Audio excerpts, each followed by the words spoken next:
ओम श्री गुरुवे नमः। ओम श्री गणेशाय नमः। क्रमबद्ध रूप से शुरू करने के लिए एक नया साधक कहाँ से और कैसे साधना शुरू करे, कुंडलिनी योग की साधना कैसे शुरू करेगा? एकदम शुरू से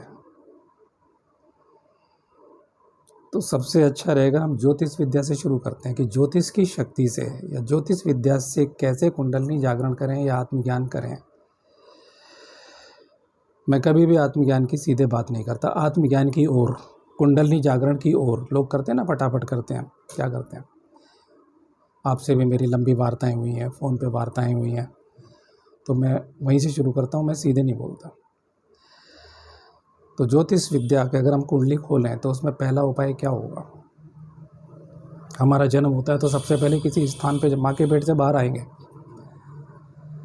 तो हमारा जन्म होता है, उस शहर में जन्म होता है। तो ज्योतिष विद्या कुंडलिनी जागरण के लिए एकदम ABCD, एकदम प्रारंभ हम शुरू कर रहे हैं। एक नया आदमी,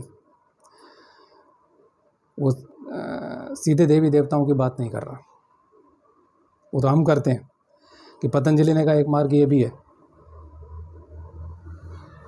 स्वाध्यायात इष्ट देवता संप्रयोगा, के स्वाध्याय की सिद्धि से इष्ट देवता की संपूर्णता से यानी प्रत्यक्ष दर्शन होते हैं। और भगवती परमेश्वरी जगदम्बा साक्षात प्रकट हो गई, या साक्षात जैसे ऋषि मुनियों के समक्ष महादेव प्रकट हो गए या भगवान विष्णु प्रकट हो गए, साक्षात रूप धारण करके तो वो हाथ रखेंगे हमारे ऊपर, उनके दर्शन हो गए तो कुंडलिनी जागरण, समस्त जागरण, अनंत ब्रह्मांडीय शक्ति हमारे अंदर जागृत हो गई। हम फिर कह रहे हैं हम निचले स्तर की बात नहीं कर रहे, ऋषि मुनियों की बात कर रहे हैं। हम निचले जो लोग हो गए हैं, हम प्राचीन बात करते हैं जहाँ ज्ञान विज्ञान वो ऋषि मुनि देते हैं। अब रामकृष्ण परमहंस को, कि आप थोड़ी देर पहले चर्चा कर रहे थे, ये प्रभावित हैं। रामकृष्ण परमहंस कोई ज्ञान विज्ञान नहीं दे सकते। उनके शिष्य BA पास कौन है? नरेंद्र उर्फ स्वामी विवेकानंद हो गए बाद में। तो वो पढ़े लिखे हैं, उस ज्ञान शक्ति को वो अपनी वाणी से प्रकट करते हैं। लेकिन किसी ऋषि से पूछो, आज भी ऐसे एक उत्तराखंड में एक सन्यासी हुए, सब दुनिया की किसी भाषा में उनसे बात करिए, उस भाषा में उत्तर, वो उनको टेलीपैथी मान लो या कुछ मान लो, वो तुरंत उत्तर। और पेड़ पौधों से की चेतना को ग्रहण कर लेंगे, वो किसी पशु पक्षी के भाव को, जो पतंजलि कह रहे हैं वो सारा कुछ, जो घेरंड कह रहे हैं वो सारा कुछ, जो ऋषि मुनि वशिष्ठ कह रहे हैं वो सारा कुछ, हम उस ज्ञान को पूर्ण मानते हैं। बाकी के दर्शन वो आत्म सम्मोहन के दर्शन है, असली दर्शन है, कैसे दर्शन है। तो वो जो संपूर्ण हो गई, उस इष्ट देवी को ज्ञान की तलवार से नहीं काटा जा सकता। जैसे कहते हैं ना, ज्ञान की तलवार से और मूर्ति को खंडित कर दे। रामकृष्ण परमहंस को तोतापुरी जी महाराज कहते हैं। तो ये एक मार्ग हो गया। अब कुंडलिनी जागरण के लिए हम कह रहे हैं अव्यक्त सनातन ब्रह्म की सीधे साधना। तंत्र मार्ग से कहेंगे तो कुंडलिनी जागरण बोल रहा हूँ, तंत्र मार्ग कहता है। किसी योग में मैं हमेशा कहता हूँ कि योग माने आत्म की बात करता है, आत्मा की बात करता है, परम ब्रह्म परमात्मा की बात करता है। तो सबसे पहले हम माँ के पेट से बाहर आ गए, ज्योतिष विद्या की शक्ति से हमने जाना। अब सहायता एकदम से मैं ज्योतिष की ले रहा हूँ कि ज्योतिष विद्या की शक्ति से, कि आपका जन्म किसी का कहीं पर, मान लो गाजियाबाद में मेरा जन्म हो गया, किसी का वाराणसी में जन्म हो गया, तो कौन से स्थान, सबसे पहले स्थान की चेतना शक्ति कैसी है। अब जिस स्थान पे हमें हो सकता है वो जगह हमारे लिए मनहूस हो, हम ऐसे ग्रह नक्षत्रों में पैदा हुए हों कि वो मनहूस जगह भी सौभाग्यवर्धक हो जाए स्थान। लेकिन कुंडलिनी योग के साधक को, आत्मा के साधक को, योग विद्या के, कुंडलिनी योग का मतलब तंत्र मार्ग के साधक को, और जब मैं कहूँ यानी कि आत्मा के साधक को, आत्मज्ञान मार्ग यानी आत्मशक्ति में, आत्मज्ञान कोरी आत्मज्ञान की बात नहीं करता, आत्मशक्ति बोलता हूँ मैं उसे, जिसमें पांचों तत्वों की, जल अग्नि वायु आकाश पृथ्वी आदि समस्त तत्वों की शक्तियाँ जागृत हो जाती हैं। तो हम आत्मा को जानेंगे उन शक्तियों के मार्ग से, चाहे हम पृथ्वी तत्व के माध्यम से, जल तत्व के माध्यम से, और जिस तत्व के माध्यम से हम साधना शुरू करते हैं वो शक्ति हमारी जय होने लगती है, वो जागृत होने लगती है, वो शक्ति हमारे ऊपर आघात नहीं करती। ठीक है। और अगर ऐसा नहीं हो रहा है तो फिर हमारी साधना में कमी है ना। पतंजलि ने एक अध्याय पूरा दे दिया, मैं अभी दिखा रहा था आपको, है ये पतंजलि योग दर्शन मेरे हाथ में, कि परीक्षा है कि इतना हमने किया तो इसका परिणाम सामने आ गया, वो विभूतियाँ पैदा हो जाती हैं। उसके बाद कैवल्य तो आखिरी बात है, ध्यान और कैवल्य की बात ध्यान की बात नहीं करते हम कभी, हम धारणा तक पहुँच के बात ख़त्म कर देते हैं, क्योंकि धारणा की शक्तियाँ वो हैं। अब स्थान, सबसे पहले चाहिए स्थान। ऐसे आदमी को ये जन्म कुंडली तय करेगी कि इस आदमी को समस्याओं के समाधान के लिए कौन सी दिशा में आपको नौकरी के लिए जाना है, सफलता मिलेगी, कौन सी दिशा में आपको व्यापार में सफलता मिलेगी, वो बात की बात है, अभी दिशा की बात नहीं कर रहे, स्थान। अब उस स्थान पर आपके लिए मनहूसियत है। कई बार आदमी, जितने ऋषि मुनि हैं सब ने यात्राएँ की हैं, वो जहाँ पैदा हुए उससे आगे बहुत कम हुआ कि वो उसी स्थान पर रहे। तो स्थान के लिए हम क्या करेंगे, हम शक्तिपीठों की यात्रा करते हैं, शिव पीठों की यात्रा करते हैं, या अपनी जो भी इष्ट देवी देवता मान्यता है। अब मैं छोटी स्थानीय ग्रामीण देवियों की बातें नहीं कर रहा हूँ, क्योंकि फिर वहीं आ जाएगी जो भूतों को पूजते हैं भूतों को प्राप्त होते हैं। जो ग्राम देवी को पूजेगा, आप भी जो है मरने के बाद उस ग्राम देवी के पास में बैठेंगे, लड्डू जलेबी बर्फ़ी खाएंगे। आपकी जो कुल देवी हो सकता है, कोई ऐसी देवी हो आपकी, कोई ऐसी देवी आपकी हो सकती है जो स्थानीय ग्रामीण देवी, क्योंकि एक ग्रामीण देवी का क्षेत्र समाप्त होता है तो अगला थाना लग जाता है, प्रारंभ ब्लॉक आरंभ नया लग जाता है, वहाँ का दूसरा ग्राम देवता होता है ग्राम देवी। उसी को आप इष्ट देवी के रूप में अगर पूज रहे हैं तो आपकी ज़िंदगी खराब होने वाली है। ठीक है। विराट शक्ति, अनंत शक्ति, परमेश्वरी, जगदम्बा, वो 10 महाविद्याएँ हो सकती हैं, वो उन्हीं का कोई और दूसरा रूप हो सकता है। तो स्थान सबसे ज़्यादा ज्योतिष विद्या में सिखाती है कि स्थान ढूंढें कि हमारे लिए स्थान कौन सा ठीक है। अब कहोगे स्थान, हर व्यक्ति को उस स्थान पे, अगर आप मांसाहारी हैं, बहुत से लोग मथुरा वृंदावन जाते हैं, राधे राधे करते हैं, लेकिन वो कामाख्या देवी भी चले जाएंगे, वो तारापीठ बंगाल भी चले जाएंगे, तो वहाँ तो बलि होती है, हड्डी मांस खून, वहाँ का वातावरण ही सारा तामसिक और राजसिक वातावरण है। वो तम से भी परम ब्रह्म को, क्योंकि सारे गुण मिले हुए हैं, अधिकतम तम से आरंभ हो रहा है, फिर राजसिक। कामाख्या देवी राजसिक है, यानी वहाँ सतोगुण भी है, किधर भी जा सकते हैं, सतोगुण भी, सतोगुण तो आना ही पड़ेगा। तम से प्रारंभ कर महाकाली तमस की अधिष्ठात्री देवी है, अंधेरे की अधिष्ठात्री है। भगवती परमेश्वरी लक्ष्मी वो सतोगुण की है, सौभाग्य की है, लेकिन महाकाली भी वो तीनों शक्तियाँ देगी। अब राजा के पास तो सारी समृद्धि, राजा के पास क्या मालूम है, महाकाली की शक्ति है। प्रधानमंत्री के पास महाकाली की शक्ति होगी, ब्राह्मण के पास महाकाली की शक्ति होगी। ठीक है। तो तीनों गुण वहाँ व्यवस्थित संतुलित हो जाते हैं। अब किधर को धीरे धीरे क्रमबद्ध रूप से स्थान के कारण, स्थान का तेज, अभी आप कामाख्या पीठ पे चले 10 महाविद्याएँ, लेकिन आप ये नहीं कि आपकी कामाख्या देवी काम की हो, आप हो सकता है वहाँ पे महोग्रा पीठ है, वहाँ पे बैठें, वहाँ का तेज आपको ग्रहण कर लें, वहाँ आपके प्राणोत्थान हो जाएंगे। यह आपकी जांच होगी कि उस वहाँ पर बैठे। अभी ये माना जाए कि गुरु से केवल इतना सीखा आपने कि स्थान बड़ा महत्वपूर्ण है साधना करने के लिए, यह हमें जन्म कुंडली ने बताया। जन्म कुंडली कहेगी आप स्थान को त्याग दीजिए, इस दिशा में जाइए। अब दिशाओं की भी बात बाद में करूँगा, दूसरा अध्याय होगा दिशा का। तो अपने से संबंधित जो स्थान हो, यदि आप मांसाहारी हैं तो आप वैष्णो देवी क्यों जाते हैं, वहाँ की तरंगे आपके काम की नहीं है, आप जाएंगे कुछ और अपनी चेतना को गड़बड़ करेंगे। मैं उन लोगों के लिए भी, अपने दर्शकों के लिए भी कहना चाहता हूँ जो लोग ऐसे हैं। मैं मथुरा वृंदावन में राधे कृष्णा बिल्कुल सतोगुणी तिलक भी लगा रहे हैं, बिल्कुल शुद्ध आजर गंगा जल, वो कामाख्या देवी भी जा रहे हैं, वहाँ खून हड्डी मांस। नीचे जब बैठोगे तो वहाँ 5 कटे हुए सिर रखे हुए नीचे योनि पीठ में, गर्भगृह में, हर पीठ पे रखा हुआ है। आप तिलक लगाओगे तो उसका लगाओगे तो राजसिक वातावरण कर रहे हो, अपने शरीर को अभिमंत्रित कर रहे हो, उससे बिना मंत्र के अभिमंत्रित हो रहा है, वो जल तेजस है, तो नहीं जाना चाहिए। शिव पीठों में भी भगवान, अब आप काशी में हो इस समय, भगवान विश्वनाथ की नगरी में हो, तो यहाँ मैं क्रमबद्ध रूप से आपको दर्शन कराऊंगा, बैठाऊंगा यहाँ तेज में। बोलना है कुछ? जी, प्रश्न। हाँ बोलिए, क्या पूछना चाहते हैं? जैसे कुछ लोग होते हैं पहले मांसाहारी होते हैं, हाँ फिर वो मांस छोड़ देते हैं, हाँ, तो वो किस श्रेणी में आएंगे? वो क्या शाकाहारी बाद में बनने का बोलते हैं कि हम शाकाहारी हो चुके हैं, पहले हम मांसाहारी थे, तो वो कहाँ जाए? दोबारा बोल दीजिए।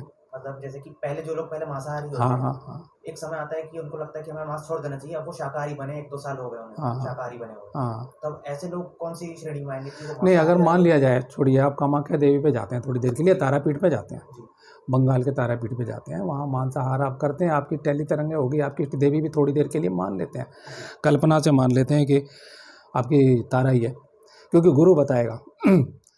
कोई गुरु पहले निश्चित कर ले, वो या तो त्रिकालदर्शी होगा भाई, जिसे पता होगा, आपके पूरे जन्मों को भी जानता है, इस जन्म को भी जानता है, पूरी जानता है, आंतरिक चेतना में आपको पूरे अंग मंत्रों के बताएगा कि आपकी अधिष्ठात्री है, और वो उसी टाइम आपको चेतना शक्ति भी देगी, ठीक है ना। वो इष्ट देवी वो मंत्र आपको उसी टाइम तत्काल शक्ति दे, मतलब कुछ तो इतना सा देगा। तो गुरु क्या होता है, एक छोटी सी चिंगारी तो देता है, वो आगे बढ़ जाएगी, बढ़ाना आपका कार्य है। समय समय पर गुरु के अनुशासन नियमों का पालन करना आपका काम है। नहीं हो रही तो आपको मेरी साधना में रुकावट आ रही तो आप साधना चेक कराओगे, भाई मेरी कहाँ रुकावट आ रही है, यही होगा ना।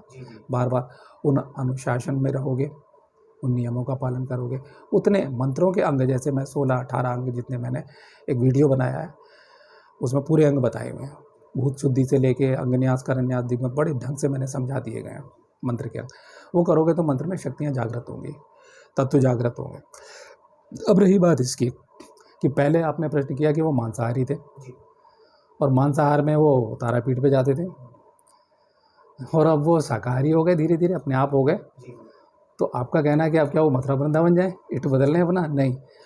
अगर गुरु से दीक्षा ली हुई तो गुरु जानता है कि आप थोड़ी देर बाद, गुरु को ये पता है, पक्का पता है कि आपका मांस छूट जाएगा, और उसने दिया तो हर एक देवी के 3 रूप होते हैं। आरंभिक पहले तमोगुण, जो तमोगुण की अधिष्ठात्री हैं, तो वो बाद में राजसिक, और राजसिक से फिर सात्विक अपने आप परिवर्तन हो जाता है। क्योंकि मैंने पुराने वीडियोस में हमेशा कहा है कि पृथ्वी लोक का क्या वातावरण, पहली लेयर, पहली परत जो है संसार की, दुख में संसार है ना, तो तमोगुणी है, इसके ऊपर रजोगुणी है, ये ऋषियों की वाणी है, मेरे गुरुदेव की वाणी, उसके बाद सत्वगुण, ये लेयर परत शुरू हो जाती है, और इनके योजन है, विस्तार हैं कि हमारा, और जो संपूर्ण ब्रह्मचर्य नवरात्रि का वातावरण होता है, तो पूरे भारत से तरंगें उठ रही हैं, वायुमंडल में जा रही हैं, है ना। सारे, चाहे वो झूठी हो रही है राधे राधे, सारे एकाग्र मन से तो नहीं करते हैं, कुछ तो करते हैं, है ना। तो अभी बोलना तो नहीं चाहिए, लेकिन अभी आज एक वीडियो देखा, बड़ा खतरनाक निकला। हमारे, मैं बड़ी इज्जत करता हूँ योगी आदित्यनाथ जी की, आयो करते भी हैं। अब वो वाश बेसिन में हाथ धो रहे हैं, वीडियो देख के, इसलिए मैंने दिखाया नहीं, लेकिन हम चाहते हैं कि वो आचार्यगण हैं हमारे, जो हमारे बड़े भाई लोग हैं वो लोग, तो उन बड़े भाई लोगों को चाहिए कि हमारा शास्त्र कहता है कि हाथों को पोंछने के लिए वस्त्र रखा जाता है। ये उत्तरी है, इसको साथ में दाएं बाएं का भी हिसाब है कि इधर वाले, ये जो उत्तरी है, अभी मैंने ऐसे ही रख लिया, इसको शास्त्र में उत्तरीय बोला जाता है। नहीं है तो आप इससे भी हाथ पहुँच सकते हैं इमरजेंसी में, लेकिन वो जो योनि का घेरा है देवी की, उसके घेरे में ऐसे बांस बेसिन की तरह से हाथ धोना ठीक नहीं। तो अब क्या करें, तो हर एक के 3 रूप होते हैं, ठीक है। तो आप समझ रहे हैं मेरी बात को कि 3 रूप होते हैं इसके, रोक देते हैं। तो अब क्या होगा कि जो चीज़ हमें नहीं आती है, मैंने योगी जी का नाम इसलिए कि भाई आगे से ध्यान रखें, आवाज़ कहीं ना कहीं से चर्चा हो तो सीख लेना चाहिए, हमारे आचार्य गणों को समझाना चाहिए कि अगर अभी नहीं मालूम है, इसका मतलब आपको ये नहीं पता, ठीक है। अगर आपको जरा सा लगे कि इस ब्रह्मांड का घनीभूत रूप, अनंत ब्रह्मांड का घनीभूत रूप ये शिवलिंग है, और इसके माध्यम से मैं शिव जी की पूजा कर रहा हूँ, मेरी प्रार्थना, मेरी पूजा, मैं जो कुछ अर्पण कर रहा हूँ या कर रही हूँ, कोई भी कर रहा है, वो परम चेतना को जा रहा हूँ ना, है ना, भगवान शिव तक पहुँच रहा है, परमेश्वरी पार्वती देवी तक पहुँच रहा है। वो जरूरी नहीं वो 2 हाथ की देवी है, वो तो हमारे को दर्शन देने के लिए प्रकट होती है। भगवान शंकर जी ने त्रिशूल या 4 हाथ धारण कर लिए, वो उस अनंत शून्य से भक्त को दर्शन देने के लिए प्रकट होते हैं, फिर विलीन हो जाते हैं। वो शिव तो हमारे शरीरों में, मन में, धड़कनों में, संपूर्ण भूत पारे में, चेतन में, चाहे कुछ भी है, ये कांच है, प्लास्टिक, कुछ सब एक एक कण कण चेतन है, वो शिव है, सारा जगत ही शिव है, ठीक है। तो मेरा कहने का अब क्या है, तमो में अब बाबा कीना रामा घोरी के हम पीठ पे जाएंगे। यहाँ पे बताया ना मैंने कि वो बिल्ली का मांस खा रहे थे या मुर्दे की, वो बिल्ली का मांस नहीं खा रहे हैं, वो अगर बिल्ली का मांस को हम एनालिसिस करें एक एक कण को, तो आखिरी कण क्या बचेगा, बिजली का कण बचेगा, वो बदबू तब तक आ रही है, समझ रहे ना। तो तमोगुणी आपने मान लिया जाए कि आपने महाविद्या तारा का इष्ट ले लिया, गुरु ने दे दिया आपको, क्योंकि आपको नहीं पता क्या है। अगर कोई भी गुरु अपना मंत्र अपने शिष्य को दे रहा है कि ये जप लेना, तो वो आप या झूठा और मक्कार है वो आपको शिष्य बना रहा है केवल, क्योंकि आपकी चेतना क्या ग्रहण कर रही है। क्योंकि गुरु का मंत्र आपके, मैं गुरु हूँ, मान लो मैं आपको मंत्र दे करके शिष्य बना लूँ, तमाम सारे लोगों को सोम, तो सोम सबके काम का हो गया, ओम ह्रीम नमः, ओम क्रीम नमः, सबको मैंने देखा, लोग मुझे बताते हैं कि भाई तुम्हारा मंत्र भी क्या है, ओम क्लीम नमः, इसका मंत्र क्या है, ओम क्लीम नमः, 10 लोगों का मंत्र है ओम क्लीम नमः। सबके संस्कार, 2 सगे भाइयों के पति, सबके संस्कार अलग अलग है ना। ज़्यादातर लोगों को मंत्र दे दिया जाता है हाँ। और वो जो मंत्र होते हैं वो एक जैसे वो बोला जाता है कि आपको किसी को बताना नहीं है कि आपका हाँ, मंत्र क्या है, हाँ। तो कई लोगों को पता भी नहीं चलता, वो कहते हैं नहीं हम नहीं बता सकते कि हमारा मंत्र क्या है। हाँ, वो नहीं बताते, वो छुपा रहेगा। तो मेरा कहने का मतलब है, अब मैंने उनका नाम लिया कि हम इज्जत करते हैं, दिल से प्रार्थना करते हैं, वो धर्म ध्वजा रक्षक उपसम्राट हैं, बीच में हमारा प्रसंग आ गया, तो वो आगे समझ जाएंगे, जी आगे से ऐसा नहीं करेंगे। अब समझ में आ गई। हम तो चाहते हैं वो मैंने ऐसे और लोग पैदा होने का, पूरे राज्यों में ऐसे लोग पैदा हों, है ना। तो धर्म ध्वजा रक्षक सम्राट बोला गया, तो हम तो इन्हें उपसम्राट कहते हैं। जिनके राज्य में हम प्रजा लोग हैं, हम सुखी रहे, हमारा धर्म सुरक्षित रहे, हमारे बहू बेटियां सुरक्षित रहें, तो हम प्रार्थनाएं करते हैं, एकांत में प्रार्थना करते हैं, अकेले में लोग करते हैं। मैं बहुत सारे लोगों को जानता हूँ, उन्हें कोई जानता ही नहीं है, वो कहीं घोषित ही नहीं है, लेकिन उन्हें जानता हूँ बंद कमरों में तमाम बूढ़ी महिलाएं प्रार्थना कर रही हैं, तो प्रार्थनाएं पहुँचती हैं। तो अब वो विचार क्या हुआ, विचार हुआ क्या, बदल गया। तो और ये जो वीडियो भेजा था जिनका मैंने जिक्र किया, वो दीपक सिंह हल्द्वानी जी हैं, नाम भी बड़ा स्पेशल है, वो सुन लेंगे मेरी आवाज़ को, तो धन्यवाद करता हूँ, उन्होंने मुझे ध्यान दिलाया, तो 2 शब्द मैंने बोले। तो हमारा शास्त्र जो व्याख्या, तो अब हमने परिवर्तन किया, हमें सुधार हो गया। अब तक हम मांसाहारी थे, धीरे धीरे समझ में आया, अरे अंडा हम क्या कर रहे हैं, हम जो है इस मुर्गे को खा रहे हैं, हम इस बकरे को खा रहे हैं। अब हमारी आत्मा स्वीकार नहीं करेगी, क्योंकि ये जैविक चीज़ें हैं, ये ज़मीन से पैदा नहीं हो रही। अब ओशो जैसे लोग तर्क देंगे कि अंडा शाकाहारी है, तुम ध्यान से करो, संभोग कर रहे हो ध्यान से करो, अंडा खा रहे हो ध्यान से खाओ, मांस खा रहे हो ध्यान से खाओ, शराब पी रहे हो, किसी चीज़ को मना नहीं करते, लेकिन ध्यान ही तो नहीं होता है। पतंजलि कह रहे हैं, गेरंट कह रहे हैं, ऋषि मुनि कह रहे हैं, ध्यान तो बहुत ऊँची अवस्था है, 7वां अंग है। यम नियम आसन प्राणायाम प्रत्याहार धारणा ध्यान, समाधि की तो बात ही भूल जाओ अभी, लोग तो समाधि में बैठे हैं। तो आप अगर सात्विक हो ही जाएंगे कोई भी साधना करने से, तब महाकाली का सतोगुणी रूप उदय होगा। जो खून हड्डी मांस की देवी है ना, आपकी है वो। 52 भैरव किस लिए हैं, हम बोलते हैं महाभैरवाय नमः, भूत भैरवाय नमः, ओम कंकाल भैरवाय नमः, ओम कपाल भैरवाय नमः, माध्य भैरवाय नमः, ओम सिद्ध भैरवाय नमः, ओम किलकारी भैरवाय नमः, ओम कल्प भैरवाय नमः, ओम क्षेत्रपाल भैरवाय नमः, ओम विरूपाक्ष भैरवाय नमः, बटुक भैरवाय नमः। ये अलग अलग स्वरूप है। तो धीरे धीरे तमो रूप से भैरव, एक ही भैरव, बटुक भैरव तो वही रहेंगे। उसके बाद वो अपने स्वरूप को, सात्विक स्वरूप को प्रकट करेंगे। जैसे अग्नि है, हम यज्ञ में आह्वान करते हैं, मैं राजसिक यज्ञ करता हूँ सीधा गृहस्थ लोगों के लिए, तो 21 प्रकार की अग्नियां हैं। तामसिक अग्नि जो मुर्दों को जलाती है,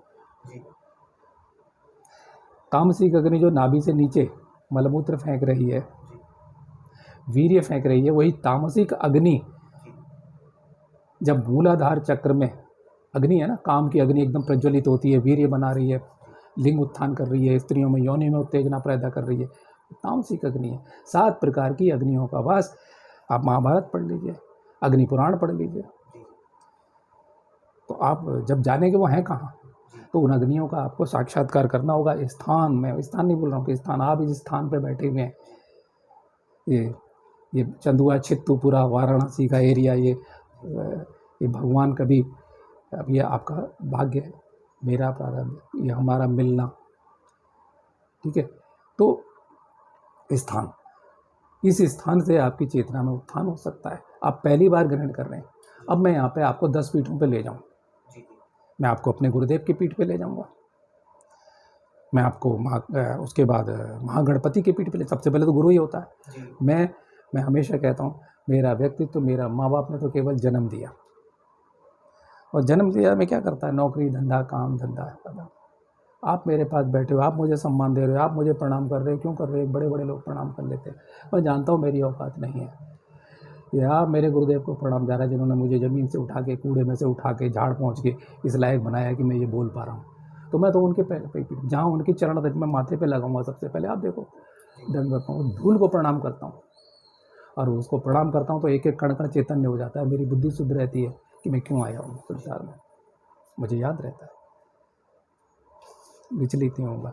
दुख में भी होगा, थोड़ी देर के लिए आएगा, बहुत तकलीफ होगी, बहुत तकलीफ होगी जब, लेकिन फिर क्या होगा, दुख से निकलेगा वो चेतना मुझे जागृत करेगी। अरे ये सारी माया है, ये साक्षी वाक्षी की बातें अपने को नहीं आती फालतू में। वो अष्टावक्र जी ने बोल दिया, क्योंकि दुख भी मैं ही हूँ, गीता की भाषा में दुख अनुभव करने वाला। आपके माध्यम से मुझे दुख मिल रहा है, ठीक है, जिस स्थान पर दुख मिल रहा है, एक मामला है कि किसी स्थान पर लड़ाई हो रही हो, स्थान पे तनाव हो रहा हो, हम वहाँ से थोड़ी दूर हट जाते हैं तो लड़ाई का दुष्प्रभाव कम हो जाता है। स्थान भी होता है लड़ने का। किसी की हत्या होती है तो किसी खास स्थान पर होती है, समझ लेना, उस स्थान पर उसकी मृत्यु कारक तरंगें थी। तो इसी प्रकार से, ठीक प्रकार से ज्योतिष विद्या ये बताती है इस व्यक्ति के लिए स्थान परिवर्तन किस दिशा में होगा। अब भारत की चारों दिशाओं में सिद्धपीठ है, शक्तिपीठ है। सिद्धपीठ में और शक्तिपीठ में अंतर पता है आपको या नहीं पता है? नहीं पता। बताऊं? अच्छा, वैसे ये अलग प्रसंग हो जाता है। सिद्धपीठ में और शक्तिपीठ में, शक्तिपीठ 51 है, 12 ज्योतिर्लिंग है, यह शिवपीठ है, चैतन्य पीठ है। इसके अलावा इनके समकक्ष अनेक शिवपीठ हैं, जैसे पशुपतिनाथ का समकक्ष है। 2 ज्योतिर्लिंग समकक्ष हैं, कई बार बोल चुका इसलिए रिपीट नहीं करता। अमरनाथ का ये समकक्ष है, उनकी लिस्ट 12 है ना, मैंने बता दिया। एक तो नागेश्वर का और एक भीमशंकर का, उसके बारे में मैं बोल चुका इसलिए दोबारा नहीं। यहाँ स्थान ज्योतिष विद्या कुंडलनी साधना के लिए, आत्मज्ञान की साधना के लिए, तंत्र मार्ग से चलो या योग मार्ग से, वो स्थान का महत्व है। वह स्थान आपके घर में कोई मुझे बुलाएगा, भाई मेरे को दक्षिणा देगा, मेरी फीस अदा करेगा, अगर आपको लगता है आपके घर में भी पूरा कमरा है, आपके घर में पूजा घर है, वो स्थापित आपको कोई यही करनी पूजा, हो सकता है वो पूजा घर आपको नहीं दे रहा उतरेंगे जी, तो मैं आपको बैठा दूंगा, मैं बता दूंगा। अब अगर मैं आपसे अधिक चैतन्य या ईश्वर में जो गुरुदेव की कृपा से कुछ पता है तो मैं आपके घर में जाऊँगा, मैं आप बंद करूँगा, आपके घर में घूमूंगा, मैं कहूँगा यहाँ बैठो। तो आप क्या करेंगे? आप ये करेंगे, धूप दीप गंध, अगर आप साकार पूजन करने वाले हैं तो धूप दीप गंध पुष्प नैवेद्य जो भी आप चढ़ाते हो, चाहे चीनी का भोग लगाते हो, सुबह तुलसी दल चढ़ाते हो, कुछ भी करते हो आप अपने पूजा घर में, ठीक है, वो आपने कर दिया। लेकिन उसके अलावा कहोगे अब यहाँ बैठूंगा, जिस टाइम सब सो जाएं या जिस टाइम घर में एकांत हो, आप उस टाइम बैठिए। अभी दिशा की बात नहीं हो रही है। लेकिन जन्म स्थान, जन्म कुंडली कहती जन्म स्थान से शुभ दिशा की यात्रा। मैं गाजियाबाद से आया, मेरी ज़िंदगी का जो बदलाव है, जहाँ गुरु दीक्षाएं मैंने बता रखी हैं पहले, फिर कभी क्रमबद्ध रूप से बता दूंगा, लेकिन यहाँ आया तो परिवर्तन हो गया। पहला जो शक्ति जो भी है मैंने जो जाना, बस यहीं ख़त्म है, इससे ज़्यादा मैं नहीं बोल सकता अपने कि जो भी परिवर्तन कहेंगे। अच्छा सब यहाँ जो जीवन का चैतन्य परिवर्तन है, जो कुछ मैं आज बोलने की क्षमता है, जो बोल रहे हैं, जो गुरुदेव की वाणी आ रही है, तो ये यहाँ से आया। उसके बाद फिर कामाख्या और ये मतलब जहाँ जहाँ उज्जैन और जहाँ जहाँ तारापीठ, फिर गंडक नदी का शमशान, और जहाँ जहाँ मेरी यात्रा में वो तो चलता रहा। कहीं जाओगे कुछ मिलेगा, तो महाराज आप आए। तो उन दिशाओं में, दिशा का मैं बताऊंगा, तो दिशा में शुभ दिशा अशुभ दिशा। अब ज्योतिषी कहेगा, यहाँ ज्योतिषी की योग्यता का प्रश्न है। जैसे डॉक्टरों में विरोधाभास होते हैं, एक कहेगा पैरासीटामोल दो, दूसरा कहेगा मत दो, दूसरा कहेगा ये दवा दो, तीसरी नहीं दो, आईब्रू, है ना, बहुत सारी चीज़ें, इतने एमजी। तो यहाँ क्या होगा, यहाँ ये होगा कि जो ज्योतिषी है, जो जानता है वाकई, वो बताएगा और उसका प्रमाण मिल जाएगा कि मैंने यहाँ पीठ पर बैठी, अब मैं आपको 10-12 जगह घुमाऊँ, कामाख्या मंदिर ले जाऊँगा मैं आपको, चलो यहाँ भी अभी दे रहे थे, मोहल्ला कामाख्या है, बंगाली टोला मोहल्ला, तो मैं मान लो पंचकुंडी पे ले जाता हूँ आपको, सिगरा में ले जाता हूँ, इधर कुछ में। लेकिन एक स्थान ऐसा होगा जो चुंबक की तरह आपको पकड़ लेगा, जहाँ पे खींच रहा होगा, समझ रहे ना, जहाँ आपके प्राण कुछ अलग हट जाएंगे, जैसे लोहा चुंबक को खींच लेता है। आप समझ पा रहे हो? और मैं अगर गुरुदेव के पीठ पे भी ले जाऊं तो वहाँ पर भी हो सकता है बिल्कुल मूर्ति के पास ना हो, मूर्ति से कुछ दूर हो, आपको कुंड के किनारे हो जाए, आपको रेंज कहाँ मिलेगी?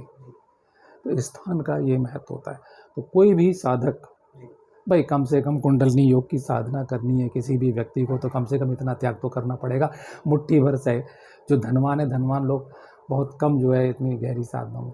मैंने तो ज़्यादातर देखे मेरे जीवन काल में, संघर्ष से, गरीबी से जो चेतनाएं आती हैं, जिनके प्यास होती है, तो इतने मुट्ठी भर पैसे तो जोड़ने पड़ेंगे आपको, खर्च करने पड़ेंगे आपको। और मैं भी आऊँगा तो पैसे से आऊँगा। आप मेरा टाइम ले रहे हो तो मैं पैसे मांगूंगा आपसे। मैं अपना धंधा काम छोड़ के क्यों आऊँगा आपके पास? हाँ, आप पूछ सकते हो।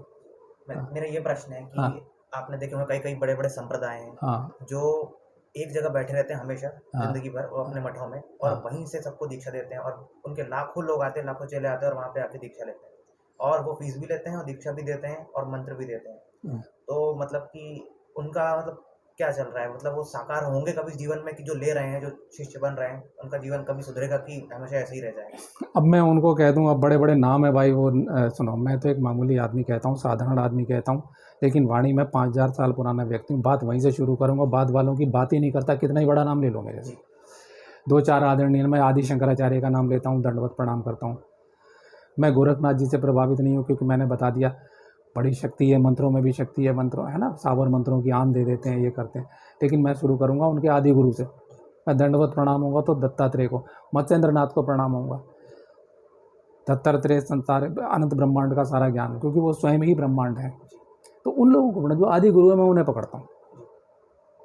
क्योंकि बाद में ना नीचे होते होते होते होते, अच्छा बताओ, मत्स्येंद्रनाथ के बाद बिल्कुल वैसा नहीं पैदा होगा।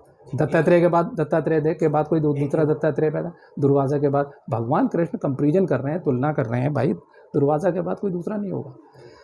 दूसरा पतंजलि जैसा कोई दूसरा मॉडल नहीं आया अभी। प्रणाम कर रहे हैं, दंडवत प्रणाम कर रहे हैं, घेरन ऋषि जैसा नहीं है। जो कुछ हैं वो बेजोड़ पीस है।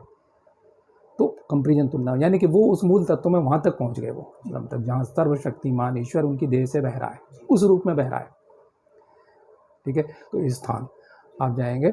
अब वो अपने स्थान पे, आपका प्रश्न है कि वो इतने बड़े महामंडलेश्वर हैं, बड़े बड़े गद्दी के स्वामी हैं, दीक्षा दे रहे हैं, भाई वो क्या कर रहे हैं, मैं उन्हें, हम दूर से नमस्ते कर लेते हैं भाई, हम क्या उत्तर दें उनको? अब ये लेने वाले जाने क्या, चलो हम बता देते हैं। क्या जो कुछ कहा जा रहा है, योग चित्त वृत्ति, चित्त की वृत्तियों का निरोध होता है, क्या प्राणों का उत्थान होता है, हम सांसों की परीक्षा लें, योग शक्ति की तो कुछ शक्तियाँ जागृत हो रही हैं। हाँ, आत्मसम्मोहन जरूर, कि हमें ये दिख रहा है, काली दुर्गा हनुमान दिखने लग जाएंगे उन्हें, ज़्यादातर लोगों को, कि ये दिख गया, ये दिख गया, अनुभव इतने सारे, यहाँ पे सब अनुभव की बातें कर रहे हैं साहब, कि मुझे ये दिख गया, अच्छा मुझे दिख गया। मेरा कोई भी वीडियो ऐसा नहीं है जहाँ मैंने कोई, मैं अब भी बोल रहा हूँ, तो कुंडलनी जागरण की ओर शब्द मेरा है, ज्योतिष विद्या से कुंडलनी जागरण की ओर, ज्योतिष विद्या से आत्मशक्ति की ओर, योग मार्ग से चलोगे तो यह शब्द दूंगा, आत्मशक्ति की ओर। मैं आत्मज्ञान की बात नहीं करूँगा, क्योंकि लोगों को भी पता भी होना चाहिए। तभी तो मैं कह रहा, अभी नहीं हुआ कुछ भी, शुरू हो रहे हैं अभी, तो ABCD है।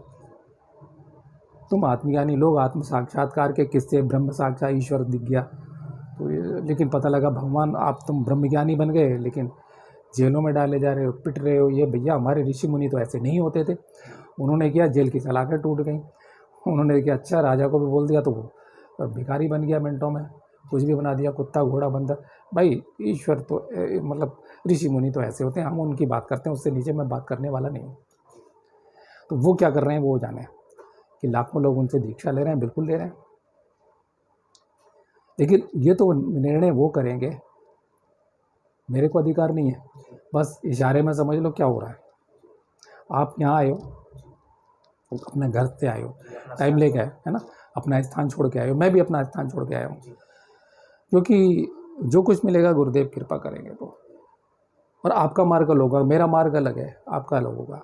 आपको अगर मैं ही मेरे द्वारा, क्योंकि बहुत से लोग हैं, बहुत से लोगों ने मुझसे कहा है, मैं अगले वीडियो में बताऊँगा कि भाई जहाँ तक आओ, मैं कहता हूँ मैं अभी शिष्य हूँ, अभी शिष्य पूरा बना नहीं हूँ, शिष्यता की मेरी परिभाषा आगे किसी वीडियो में बनाऊँगा, कि मैं कहता हूँ मैं गुरुदेव का, मैं स्वीकार लिया है गुरुदेव ने। तो मैं क्या करूँगा कि स्थान, अब इनमें से जो स्थान है, अब आप विश्वनाथ मंदिर जाइए, हो सकता है आपको कुछ भी ना हो, आप कह लो काल भैरव मंदिर जाइए, कुछ भी ना हो आपको, आप बाबा विशुद्धानंद की पीठ पे जाएंगे, वो सामान्य आपको कुछ हल्का सा कुछ होकर रह जाता है, कहीं ज़्यादा, आप समझ रहे हैं ना। ज़्यादातर लोगों को कुछ भी नहीं होता, बस वो जाते हैं और जाके आ जाते हैं अच्छा, और इसी खुशी में लेकिन जहाँ आपको जिस स्थान पर अभी आप यहाँ मेरी आवाज़ सुन रहे हो, जी, अभी आपको बैठे बैठे आपकी सांसों की और धड़कनों की गति रुक जाए, समझ लेना, अभी गुरुदेव की कृपा कहें या ईश्वर की कृपा। गुरु माने क्या है, मैं उसे देहधारी ईश्वर मानता हूँ मेरे लिए, क्योंकि मैं ज़िंदगी के घोर अंधेरों से उन्हीं के द्वारा निकाला गया हूँ। अपनी कोई वैल्यू नहीं, माँ बाप तो जन्म देते हैं, गुरु हमें व्यक्तित्व प्रदान करता है, इसलिए मैं उनका स्थान उनसे श्रेष्ठ मानता हूँ। माता पिता की इज्जत करना, उनकी सेवा करना, एक कर्तव्य कर्म है हमारा, जिसको और मरने के बाद मरणोपरांत हमारे सभी ऋषि मुनि पिंडदान, तर्पण, प्रक्रिया, श्राद्ध आदि कर्म बताते हैं सनातन संस्कृति में। चाहे उनका कबीरपंथी मजाक उड़ाओ, आर्य समाजी मजाक उड़ाओ, या ये साईं वाले मजाक उड़ाओ, इनका काम है मजाक उड़ाने का। हमारा काम है, हम वो कर रहे हैं। मेरी श्रद्धा मेरे साथ है। ये पूरी वैज्ञानिक प्रक्रियाएं हैं, तत्व प्रक्रियाएं, किसके माध्यम से उन्हें हम यहाँ एक वह ब्राह्मण भोजन कर रहा है, उसकी पात्रताएं बताई गई हैं ब्राह्मण की। लोग जाकर के सूखा पितरों का अभी लगने वाला है, पितृपक्ष आने वाला है 1 महीने बाद, तो मैं उसके विषय में कुछ ऐसी जानकारी दूंगा। ये बकवास बातें लोग चल रही हैं, तो जो शास्त्र कहता है वही करना चाहिए। तो तन मात्राओं से जीवन में सुख की प्राप्ति होती है। तो ये स्थान के कारण है, तो हमारी आत्मा का तेज बढ़ जाएगा। और अगर आपने कोई मंत्र लिया हुआ है, वो मंत्र वहाँ पे टैली कर जाएगा। जैसे आते हैं ना, जैसे अभी ये माइक है, यहाँ से जा रहा है, अगर ये कॉर्डलेस माइक हो, हम रेंज से बाहर चले जाएंगे तो नहीं आएगा, जहाँ लाइन मिल जाएगी वहाँ शुरू हो जाएगा।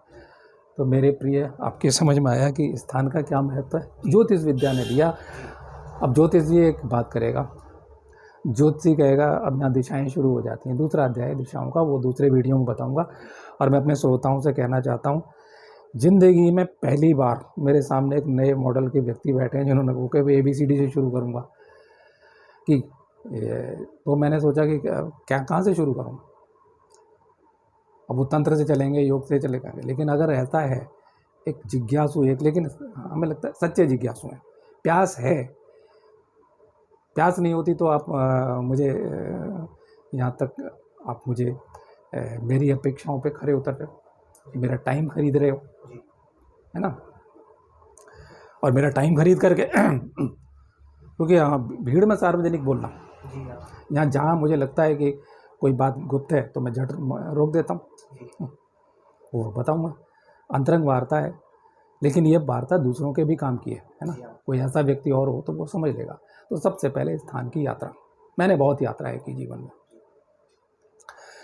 तो ज्योतिषी कहेगा कि नहीं जी, ये इसे पूर्व दिशा का फलाना स्थान चाहिए। दूसरा ज्योतिषी कहेगा नहीं, पश्चिम दिशा यहाँ भेद है। तो असली ज्योतिषी जिसे वाकई इतना काल ज्ञान है, जो वाकई उस जन्म कुंडली को जानता है कि वहाँ जा कर के इसके सांसों में, क्योंकि जन्म कुंडली भी दिखाऊंगा, हंसक तत्व में परिवर्तन होने वाला है। हंसक तत्व कुंडली के अंतर्गत आता है। फर्स्ट पेज में जो भी ज्योतिषी भाई हैं मेरे जानते होंगे कि पृथ्वी तत्व होता है, किसी का हंसक तत्व जल तत्व होता है, अग्नि तत्व पूर्व जन्म से आया हुआ है। ज्योतिषी भाई उस पन्ने पर ध्यान नहीं देते हैं, और मैं बताना भी नहीं चाहता, लेकिन इतना मेरे मुंह से निकल गया तो जान लें। तो कुंडलिनी योग की साधना में वो तत्व काम करेगा और तत्व से दूसरे तत्व में परिवर्तन होगा। ये ज्योतिष ने हमें सिखाया। तो मैंने इसलिए सोचा चलो ज्योतिष को आधार बनाते हैं। तो ज्योतिष वो नहीं जो ओशो ने बोला हुआ है, मैं पढ़ के सुना दूंगा। ज्योतिष अध्यात्म का विज्ञान, खाली फिलॉसफी कि मछलियाँ एक निश्चित समय पर समुद्र में अंडे देती हैं, समुद्र में निश्चित समय पर ज्वार भाटा आता है, इस तरह ये इकोलॉजी का सिद्धांत है, मैं पढ़ूंगा। ज्योतिष तो वो होता है कि मेरे जीवन में मुझे गुरु की प्राप्ति कब होगी, जो मुझे आत्मशक्ति की उपलब्धि की ओर धक्का दे देगा। ज्योतिष वो होता है कि मैं मुकदमे से ग्रस्त हूँ, मेरी बेटी की शादी नहीं हो रही है, मैं बेरोजगार हूँ, मेरी नौकरी कब होगी, क्योंकि मैं आत्मज्ञान की साधना करना चाहता हूँ, लेकिन दिक्कत है मेरा पड़ोसी मुझे जीने नहीं देता, शत्रुता करता है मेरे साथ में। तो ऋषि कहेगा कि उसके लिए 6 शक्तियाँ अपने ही इष्ट से। अगर आपका कोई इष्ट नहीं, चलो हमने माना, आप अव्यक्त सनातन ब्रह्म की सीधे साधना करना चाहते हो, तो भी आपको स्थान तो एक चुनना पड़ेगा, चाहे आपका कमरा, चाहे आपको एक किराए का कमरा ही लेना पड़े। आपको अपना घर सूट नहीं कर रहा कई बार किसी घर में हमें उन्नति नहीं मिलती है, और ये वास्तुशास्त्र हर किसी के लिए अलग अलग होता है। लोग कहते हैं वास्तुशास्त्र ठीक कर दीजिए, कई बार चल के नहीं, कितना ही वास्तुशास्त्र ठीक कर लो, पिता को वो मकान सूट करता है, बेटे को वो नहीं करता। पत्नी के लिए पूर्व दिशा शुभ है, पति के लिए हानिकारक है, सबके अलग अलग, बेटे के लिए हानिकारक है, अलग अलग रंग, ये अलग अलग क्रमबद्ध रूप से। मेरे श्रोताओं सुनते रहिए, पहली बार कह रहा हूँ कि आपको कम से कम 16 खंड में बोलने वाला हूँ। दिशा के बाद भोजन, ज्योतिषी बताएगा कौन से भोजन को करने से हमारा प्राण उत्थान होगा, हमारी समस्याओं का समाधान होगा। कितने ये अजीब बात है। कौन से वृक्ष के निकट बैठ करके कुंडलनी योग की साधना में शायद आज तक ये मुझे उम्मीद है मेरे श्रोताओं कि ये पहला अब कहते हैं ना, मैंने राजा ययाति से क्या सीखा कि आत्म प्रशंसा नहीं करनी चाहिए। आप ही लोग मुझे बताएंगे कि क्या मैंने कुछ स्पेशल किया है। तो इसका दूसरा भाग दिशाएं, भोजन और बहुत सारी चीज़ें बताऊंगा। रंग, वृक्ष, ये ज्योतिषी बताएगा। कुंडलनी योग की साधना, आत्मज्ञान की साधना, समस्याओं का समाधान। तो आज इस स्थान पे ख़त्म कर रहे हैं, दूसरा अध्याय भी शुरू करते हैं दूसरे भाग में। ओम तत्सत।